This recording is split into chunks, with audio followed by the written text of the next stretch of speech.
Hello, it's Amy, and I'm back once again reading from the memoir of the Princesse de Ligne. And we are on chapter 3 of volume 1.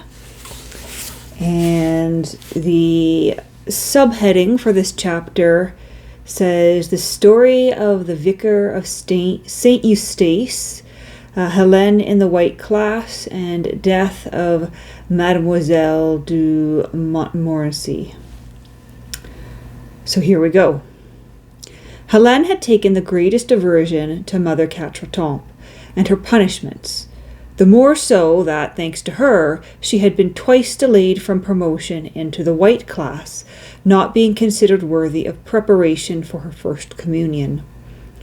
I was only consoled, she says, when it was the hour of Mother Saint Bathilde's superintendence, for she knew so many stories that I was extremely amused by them.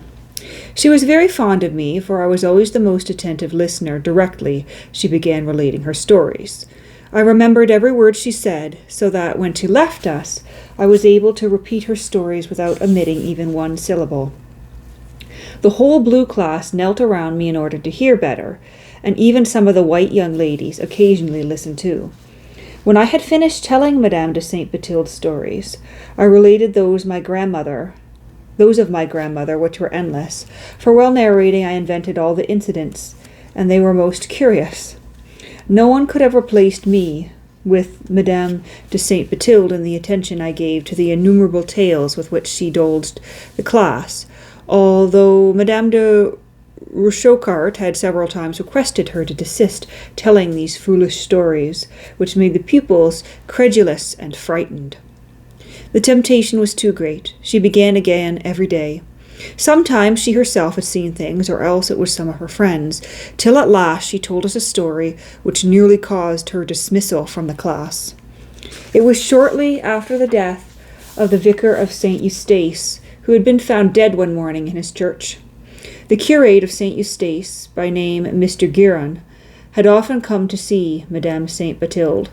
The scholars had often seen him crossing the yard, and had noticed that his neck was awry.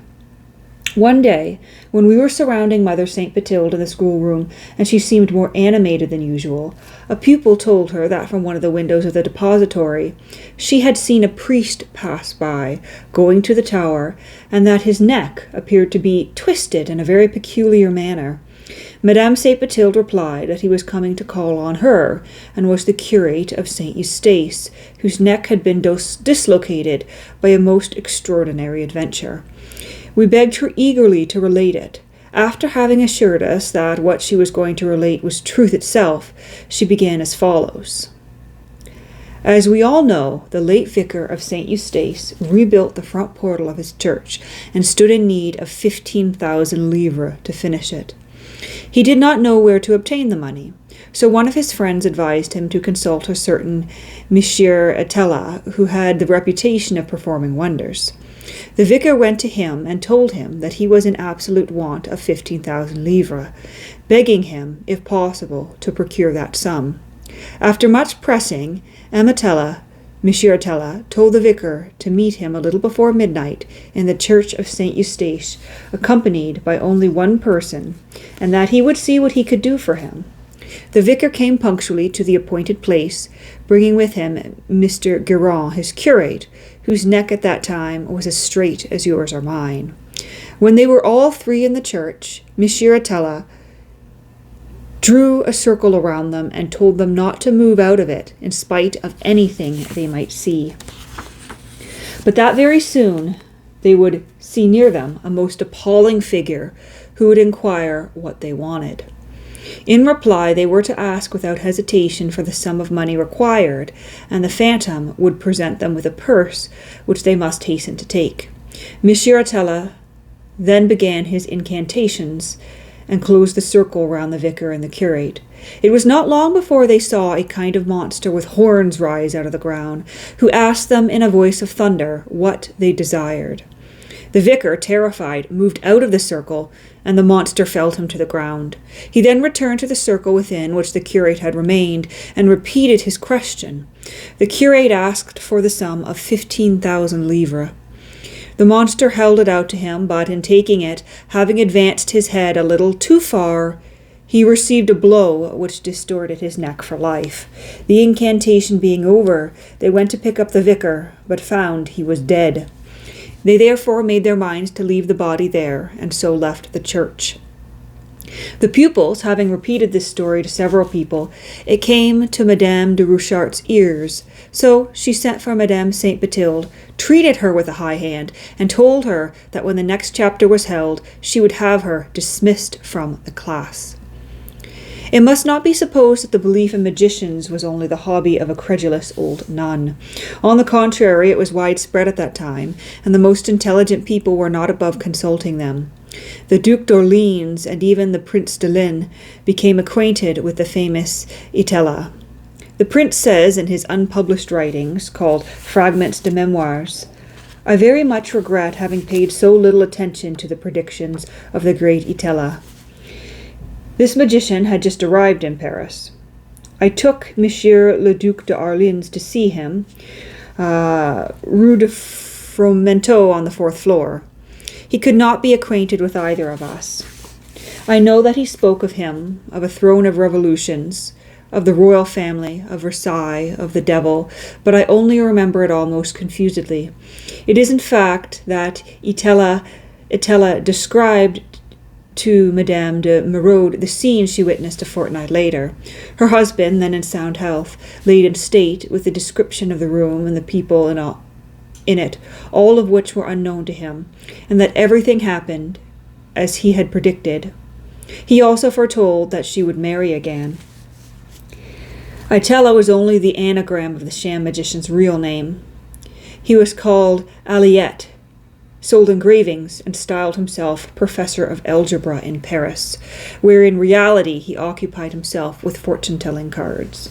And we have a footnote here that says, he published in 1770 a small volume entitled Method of Diverting Oneself with a Pack of Cards, and in 1784 a fresh edition called Method of Diverting Oneself with a Pack of Checkered Cards. It is customary every year to distribute prizes to the scholars of St. Catherine's Eve. It is always some married lady of rank who gives them away. The pupils contribute towards the expenses of the prize, each giving 1 louis. We were then 162 in number, which made a large sum of money, and was all spent on books. There were 3 prizes for each class, the prizes being regulated as follows: 3 prizes for history and geography, 3 for dancing, 3 for music, 3 for drawing. This year it was Madame la Duchesse de la Vallerie who distributed them. I had the first prize for history and the second for dancing. Mademoiselle de Choiseul had the first prize for dancing and the second for history. But the fact was we were about equal in history and in dancing, and neither Monsieur Hirat, Monsieur d'Auberville, nor Monsieur Philippe could manage to decide between us. So, when we went up to receive the prize from the hands of Madame la Duchesse, Madame de Rouchart told us that there was only a single first prize. One of us should have it for history and the other for dancing, but that we both deserved them equally. This shows how great was the importance attached to accomplishments, since the first prizes for history and dancing were adjudged together. Young as she was, Helene really danced remarkably well. At that time, she says, I danced Farlanes and Montferrins, old French dances, most beautifully. Mademoiselle came to our balls and was so pleased with my dancing that both she and Madame la Duchesse de Bourbon always begged that I should dance the pas de deux, and they gave me comfits. And we have 2 footnotes here over on this page, and this is a footnote that refers to Madame la Duchesse. The Duchesse de la Vallerie was the daughter of the Marshal de Knollys. At 50 years of age, she was still marvelously beautiful. On seeing her, Madame de Hauttot improvised the following stanza. La nature prudente et sage force le temps à respecter les charmes de ce beau visage qu'elle ne saurait répéter. Nature, prudent and wise, forces time to respect the charms of that lovely face, which she is powerless to repeat. Madame de la Vallerie's sister was the Countess de Toulouse. And then we have a second footnote, which is referring to the Mademoiselle mentioned.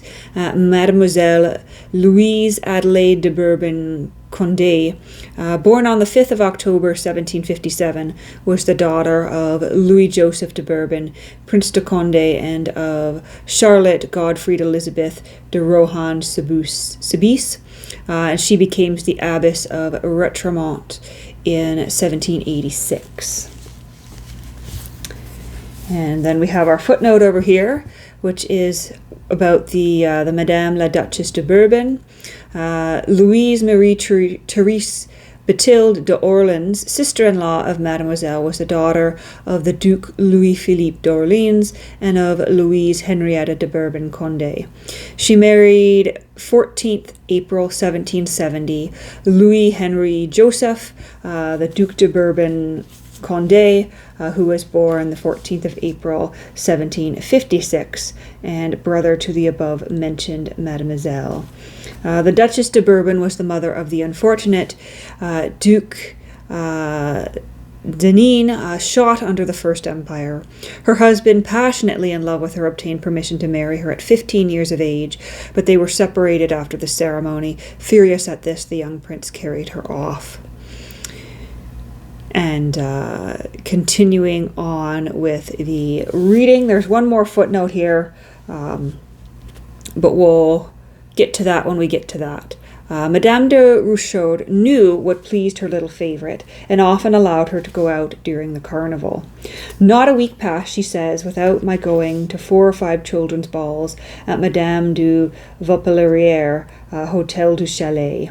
And we have a footnote here. The Hotel du Chalet, which was just finished, was situated in the Rue de Grenelle, Faubourg Saint-Germain, near the city gates. It was a magnificent building, and the interior arrangements and richness of the apartments corresponded with the beauty of the exterior.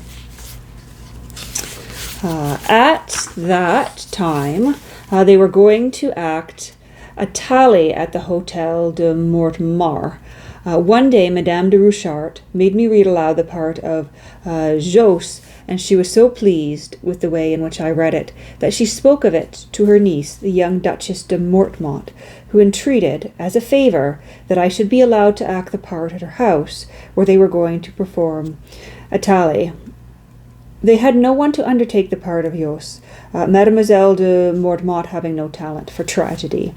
The Dowager Duchess de Mortemont and the Duchess de Harcourt mentioned it to the abbess, who consented to the little princess going out 3 times a week during 1 month for the rehearsals.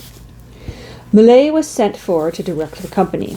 I was very happy, Helene writes, for I always brought back sweetmeats, and Mademoiselle de Mortemont accompanied me.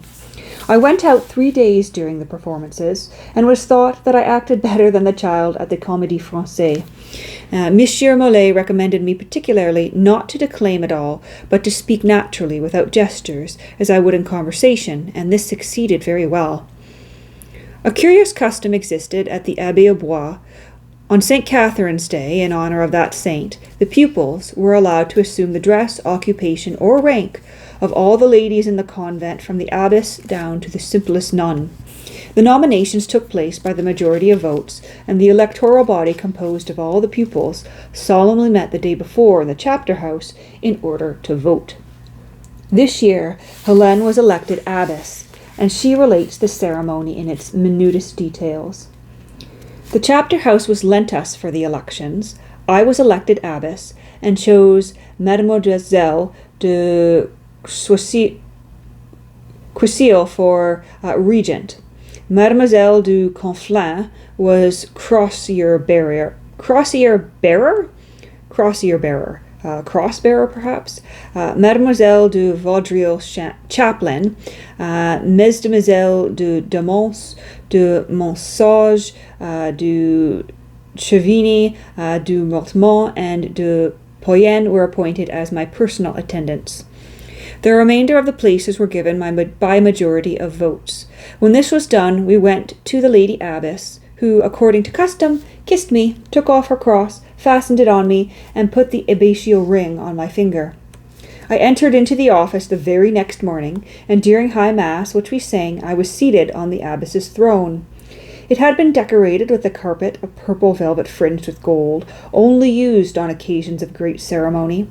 I received the incense, and preceded by the crozier, went to kiss the paten. And all the nuns heard mass and the services from the galleries, and the scholars occupied their stalls. I gave the holy water and received the public confession of all the pupils. It was very funny to see nuns of 5 and 6 years old. A great many ladies came to see us in the choir and in the refectory, where I gave a grand dinner with ices. All the nuns and lady visitors were in the middle of the refectory, in order to see us at table. Each of us put on the sedate mien appropriate to the costume she wore. After dinner we took possession of all the different functions, while the nuns, by way of a joke, settled themselves in the schoolrooms. None of us, however, dared to go and see Madame de Rouchart. She could not endure these masquerades, and had said, the day before, that she wished to see no one. As for Madame Saint Delphine, all this amused her intensely, and every one went to see her, each in their turn. The young Duchess de Mortemont, Madame de Fitzjames, Madame de Bouillon, Madame de Henin, and the Viscountess de Laval spent the afternoon with her. We flocked in troops to see her. First, I went with all my court. We were made to talk and converse. In short, we greatly amused the ladies. But what pleased us most was that suddenly the door opened, and Madame de Rouchart entered. Then, as we knew she did not like to see us like that, the lady abbess and her retinue took to their heels and fled. In the evening we went in state to carry back to the abbess her cross and her ring, and we doffed our monastical clothes. The same festivities are repeated on Innocents' Day, and Mademoiselle de Aumont was abbess. Concerning the fear we had of displeasing Madame de Rouchart, Madame Saint Delphine was in the habit of saying that no Asiatic monarch could be more despotic in his rule than her sister was in hers, and it is true that he had a real worship for her. I must say in her praise that she rather influenced our minds than our persons, for she seldom admonished or punished. We were perfectly convinced it was impossible she could be wrong in anything, and she inspired an unbounded confidence. It is difficult to imagine the extent of the enthusiasm Madame de Rouchart excited in the schoolroom. Our heads were turned with the honor we enjoyed in having such a great lady to preside over our education. The other mistresses who depended on her were always quoting her name as that of a divinity who punished or rewarded. The lady abbess held her in great esteem, for she allowed little intimacy. Those who saw her frequently formed a kind of court around her. About that time, my nurse having left a bottle of oil on the chimney-piece, Mademoiselle de Choiseul discovered that by rubbing oil on the door, it could be opened without any noise. My nurse slept in the room next to mine. She was in the habit of locking the door inside at night, leaving the key in the lock. Mademoiselle de Choiseul's room opened into mine. She used, therefore, to get up at night and come to my bedside. Then we slipped on our dressing gowns, softly opened the door, and ran about the house all night, amusing ourselves by playing all kinds of pranks, such as blowing out the lamps, knocking at the doors, going and talking to the novices, and eating with them preserves, pies, and sweetmeats, which we had secretly bought. Once we took a bottle of ink and poured it into the basin for holy water at the door of the choir. As the ladies go to matins 2 hours after midnight and know them by heart, there is no other light than that of a lamp, which throws a very faint glimmer on the holy water vessel. They therefore took the holy water without perceiving the state in which they put themselves. But as matins were finishing and the day broke, when seeing each other so strangely marked, they laughed one and all so loud that the service was interrupted. It was suspected that this prank originated in the school, and on the following day a search was made, but its authors were never discovered.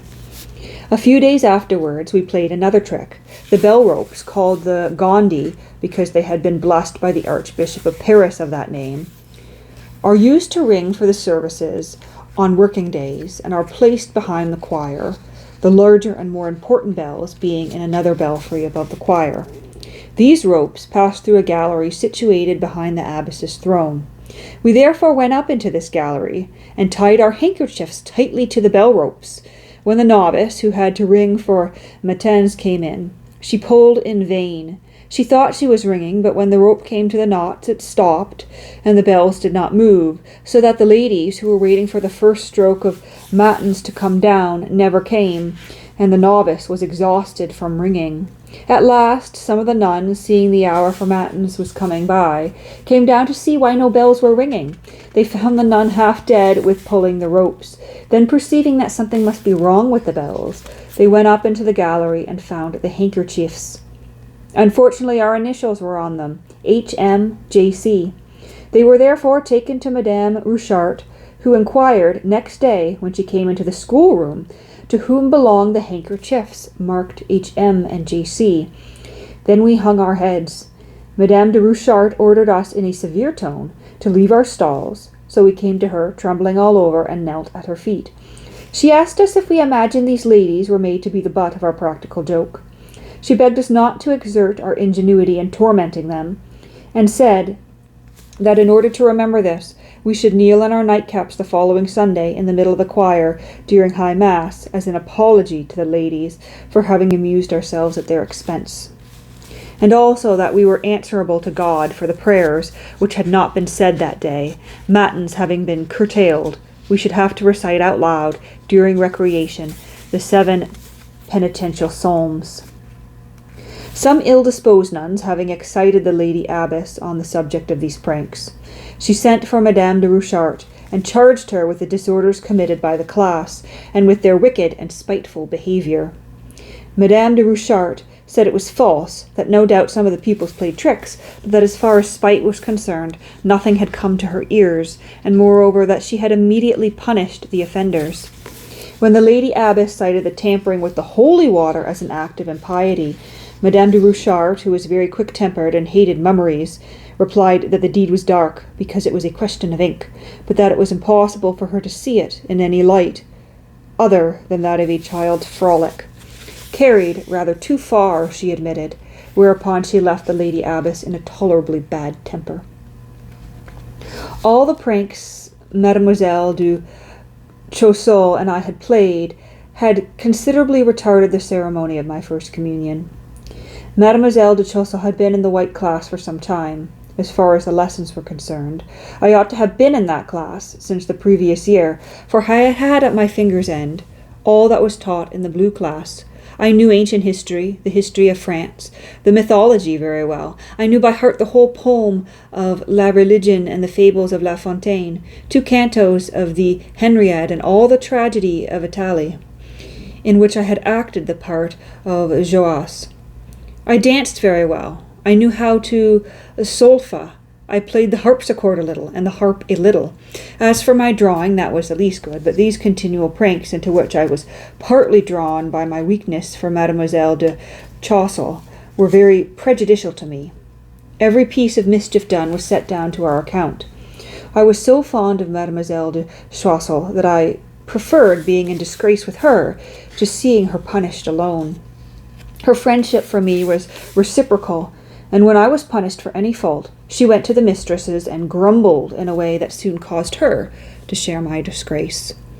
The whole day was not long enough for the communications we had to make to each other, and in the evening, as her room opened into mine, she came to me, or else I visited her. We were both very fond of reading, and so were the Mesdemoiselles de Conflans. We read together in all our spare moments, each reading out loud in her return. As we had left off our pranks for some time, Madame de Rouchart availed herself of this opportunity to advance me into the white class, for she quite worshipped me, and I was rather amused than angry at the tricks I used to play. Madame de Saint Delphine, her sister, was also very fond of me. She always said it would be a loss to the convent if Choiseul and I became steady. She said that my frolics always bore the stamp of gaiety and wit, and, as a matter of fact, my tricks never harmed anyone and were always a subject of merriment. When my removal from the blue class was decided, I went and begged Mother Quatre-Temps's pardon for all the worry I had given her, and thanked her for her kindness. She told me she was very sorry to be no longer on as intimate terms with me, and that although I had occasionally maddened her, there had been moments which had compensated for all. I embraced her. Several of my companions, Mademoiselle de Chevigny among them, had tears in their eyes when Mother Quatre-Tempes came to take off my blue ribbon. I was received with acclamations by the white class, whose ribbon I received from the hand of Madame de Saint-Pierre, head mistress of that class. The young ladies all came and kissed me. Of the 3 mistresses, Madame de Saint-Scholastique took my fancy the most, and I resolved to do all in my power to obtain her favour. She already preferred my friend, Mademoiselle de Choiseul, of all the other pupils. I was most anxious for the ceremony of my first communion, and was desirous not to remain long in the white class, where the mistresses had the reputation of being very severe. Helene's memoirs prove that her intelligence and character were now beginning to develop in a remarkable manner. Her style becomes bolder and frees itself from the childish phraseology in which she gives us the story of the cat, or enlarges on Mother Quatre-Temps's punishments. Moreover, she will soon have more serious events to relate. We had great sorrows about this time, owing to the death of 2 of the pupils, Mademoiselle de Champernay, and we have a footnote here. It says she was the first that died. Daughter of Monsieur de Champernay, who had been implicated in Lolly's trial and was his aide-de-camp. Monsieur de Champernay was severely censured by the Court of Parliament. When summoned by name and declared infamous, he had the courage to refuse to kneel, and replied, "I see nothing infamous except your judgment." The court deliberated as to whether he should be imprisoned for making such a bold answer, but they dared not do so. Mademoiselle de la Roche-Aymon was very much grieved, as she was her little mother. Mademoiselle de Champernay was carried to her grave by 4 of the scholars. Her coffin was covered with white roses, and the church was all draped in white. Mademoiselle de Montmorency's death was far more dreadful. The Princesse de Montmorency wished her daughter's education to be conducted with great severity. When she was 12 years old, it was noticed that her figure was growing awry. She might perhaps be alive still if the suppositions of Madame de Saint-Côme and the head lady Apocryphus had been credited. Madame de Saint-Côme said that Mademoiselle de Montmorency suffered from a vitiated state of the blood which impeded her growth, and that she was certain of treatment of anti-scorbutic herbs taken in decoctions, that they would purify the blood when then her figure would straighten itself. That almost sounds like scoliosis of some kind, or some problem with the spine, but herbs aren't going to fix that. This is rather tragic. This the Princesse de Montmorency would not admit. However, she was called away from the convent on the occasion of her sister's marriage with Monsieur le Duc de Montmorency Fosseuse, her cousin. She only returned after an absence of 6 months, and then quite unrecognizable. Without actual beauty, she still had a very pleasing appearance, fine, large black eyes and white skin, a noble and proud carriage. Now she was most fearfully emaciated, with a livid skin and hard cough. She informed us of her marriage with the Prince de Lambesc, which was to take place during the course of the winter. It was with great difficulty that the persons interested had obtained his consent to the match, for he did not wish to marry, and it was only on their representing to him that she was the greatest French heiress, both in name and in fortune, that he finally pledged his word. So it's an arranged marriage, and she's evidently quite sick. The cough and the emaciation, perhaps that could be attributed to the cure for whatever was wrong with her stature, or perhaps it was all related. It's hard to tell with the state of medicine at the time when this memoir was written.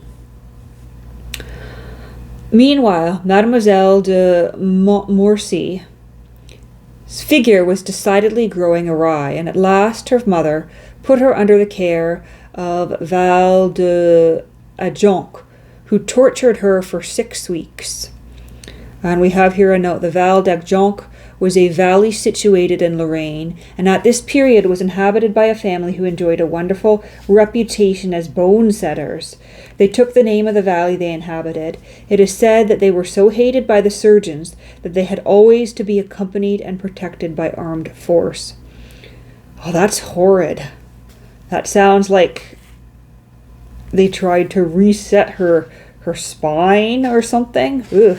She wore bandages day and night, which aggravated the heated condition of her blood, till at last, becoming quite ill, she lost her hair and her teeth. One day she fell on her arm, which brought on a tumour in the armpit. The whole faculty in Paris was consulted in vain. Not one could cure this tumour. Meanwhile, the winter advanced, and considering the state she was in, it was impossible to give her in marriage. Moreover, Monsieur de Lambesc told everyone that he had no affection for her, and even took no trouble to conceal the repulsion he felt towards her. In consequence, the marriage was postponed a year. They determined to take the young girl to Geneva in order to place her under the care of the mountain doctor. And we have a footnote here. We have been unable to discover the name of this doctor. In all probability, he was simply a bone setter or rubber from the hills of Vuachy, such as still exist in Savoy and who are often consulted at Geneva. She came to us to say goodbye. She had retained her beautiful eyes alone. I cried a great deal leaving her. She was my little mother. She gave me a keepsake of old lacquer, and told me to pray for her, and to be very good. She was much regretted, for she had a very beautiful nature, and was loved by all. 3 months after she had left, I awoke one night, feeling very much agitated, and called my nurse. She came, and I said to her, I have just dreamt that I saw Mademoiselle de Montmorency in a white dress, and wearing a wreath of white roses. She told me she was going to be married. Since then I keep fancying that I see her, 2 large black eyes looking at me, and it frightens me. A few days later we heard the news of Mademoiselle de Montmorency's death. She had died the same night I dreamt of her. We heard that the bone in her arm had decayed and was all rotting away. They had tried to induce her mother to leave the room, but she flung herself down on the threshold of the door, sobbing most violently. When Mademoiselle de Montmorency saw her arm, had mortified, she said to Madame de La Salle, a friend of her mother's who was with her, "Now death is beginning." Then Madame de La Salle gently proposed her receiving the sacraments, and she consented. From that moment she ceased to see her mother, whose mind had completely given way. She begged Madame de La Salle to ask her mother's forgiveness for any trouble she might have caused her. Then she requested her to tell Madame de Rouchart that if she died, her greatest sorrow would be not to have had her with her during her last moments. When she gathered her attendants round her, asked their forgiveness, and then she received the sacraments. Afterwards she sent for her doctor and begged him to tell her frankly if he thought she would recover. Seeing he appeared embarrassed, and that Madame de La Salle was crying, she said, I did not know it was so certain. Oh, my God, take all my fortune and call me back to life." Upon which he told her not to lose courage. "Yes," she replied, "for I feel it. I need it all, to die at 15. However, the young Duchess de Montmorency and her husband arrived in the evening with the Duc de Laval. The doctor informed them she could not live through the night, as the gangrene was rapidly spreading. A few moments later, Mademoiselle de Montmorency asked for her mother, but she would not come, for she was almost out of her mind with grief. They told her she was ill. She therefore asked for her sister, the Duchess de Montmorency, who came at once. She said to her, "Tell all my companions at the Abbaye aux Bois that I am giving them a great example of the nothingness of human life. I had everything to make me happy in this world, and yet death snatches me away from my high destiny. Then she gave her many particular messages for Madame de Quille and Madame de la Filleray, and said she was to tell me to pray to God for my little mother. She asked for her confessor, and said to him, "Well, since I must die, you must teach me how to renounce life, for surely I should have the merit of such a sacrifice." Then the confessor brought a crucifix, and began reciting the Psalms, but he avoided those for the dying. When she said, "Ah, I no longer suffer." For the last 2 days, indeed, she had hardly suffered, but previous to this she had gnawed her sheets with frenzy, and her screams could be heard a long way off. She asked for a peppermint lozenge. They put one in her mouth. She made an effort as though to cough, and expired. And we have a footnote. The Princesse de Montmorency, beside herself with grief, left suddenly, and on her return to the Chateau de Senzanne, wrote to the Magnificent Council of Geneva to thank them for the funeral honours accorded to her daughter. "Gentlemen, M. de Chens has arrived and informed me of the many courtesies the Magnificent Council have shown him, as my representative, and the honours they have bestowed on my daughter. If anything could alleviate my grief, it would be the manner in which they have taken part in my affliction. Your attentions during her illness had already greatly touched me, but all that you have done under these circumstances has engraved in my heart the most vivid and sincere gratitude. Receive, gentlemen, I pray, my best assurances thereof, and be fully persuaded of the perfect and inviolable attachment with which I have the honour to be, sirs, your very humble and obedient servant." Geneva Records of the Magnificent Council, February 1775. When her death was announced to the class, the grief was universal, and I in particular wept much for her. A magnificent commemorative service was held, which was founded in perpetuity to her memory by the payment of a sum of 40,000 francs. There is one anecdote which I have heard related about Mademoiselle de Montmorency, which shows that she possessed some native energy of character. When she was about 8 or 9 years old, and Madame de Richelieu was the ruling power, she one day behaved with great obstinacy towards the Lady Abbess, who said angrily to her, "When I see you like that, I could kill you." Mademoiselle de Montmorency replied, "It would not be the first time that the Richelieus had been the murderers of the Montmorencys." Such a haughty answer in the mouth of a child is surprising enough, but it shows the extraordinary development of children at that period, and the account that Helene herself gives of the death of her companion is a striking proof of this. It is impossible to relate a story better. Not a line is wanting in the picture, and the simplicity of the style adds yet more to the effect of the narrative. And that brings us to the end of chapter 3, and that was tragic. I didn't expect to find something so sad and something written in such a beautiful way to really relay that sadness. But I think that chapter is the best of the 3 so far. And I'm really getting, I don't know if you could tell, but I'm really getting immersed into this. I just got absolutely immersed in that passage there. But I'll be back next time with the 4th chapter.